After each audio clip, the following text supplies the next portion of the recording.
दोस्तों, आज मैं एक कहानी सुनाने जा रहा हूँ जो कि अपने दैनिक जीवन में कहीं न कहीं आपने सुना होगा। आपके कहीं न कहीं दैनिक जीवन में लोग जुड़े हुए हैं आपसे, उनसे रिलेटेड हैं। तो आत्मसात कीजिएगा और देखिएगा।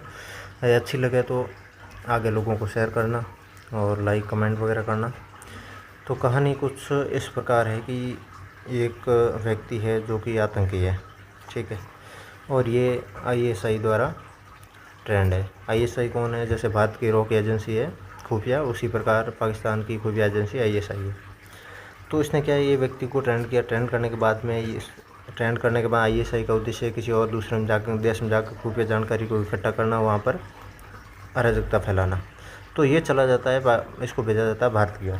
अब भारत के अंदर जैसे घुसते ही उसको खुफिया जानकारी रहती है भारत वालों को, तो आर्मी ने उसको डिटेन कर लिया। अंदर घुसते ही डिटेन करने के बाद में उससे पूछताछ की जाती है। तो फिर इसको बोला जाता है तुम ऐसे क्यों काम करते हो, ये जो इंसानियत के ख़िलाफ़ है। अल्लाह ने कहा इंसानियत पे कत्ल करना सही नहीं है। अब कत्ल करना सही नहीं है ये आर्मी बोल रही है, उसको समझा रही है, लेकिन वो क्या बोल रहा है, अल्लाह झूठा है। अल्लाह झूठा है मतलब जो मैं कह रहा हूँ वही सही है, जो आईएसआई ने बोल दिया वही सही है। मतलब इसको ट्रेनिंग जो दे दी है, उसको हार्डकोर इतना व्यक्ति भी हार्ड बनाया है कि मतलब वो कुछ मानने को तैयार नहीं है।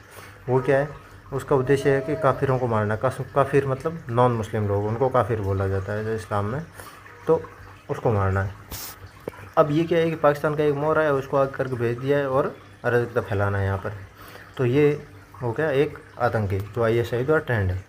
उसी प्रकार एक मेरा दोस्त है जो क्या है, अंधभक्त है।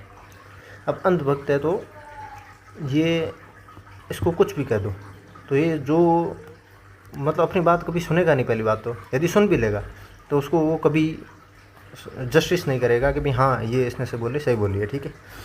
जैसे इसने सबसे पहले इनके प्रश्न रहते हैं, जैसे विभाजन हो गया तो उस समय प्रधानमंत्री कोई और बन रहा था, यहाँ पंडित नेहरू बन गए, उसको बना दिया। मतलब खूब आर्गूमेंट रहते हैं। ये आपने आसपास में देखा होगा, आपने दोस्तों में से किसी को देखा होगा। तो इसको पूछा जाता है कि भाई विभाजन के जिम्मेदार कौन है, तो ये बोलते पंडित नेहरू एंड गांधी।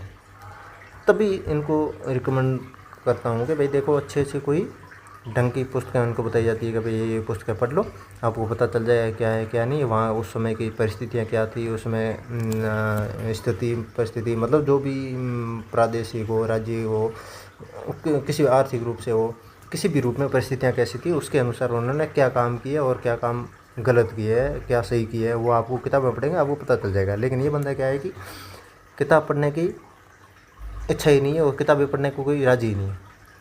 ये क्या है कि सुबह सुबह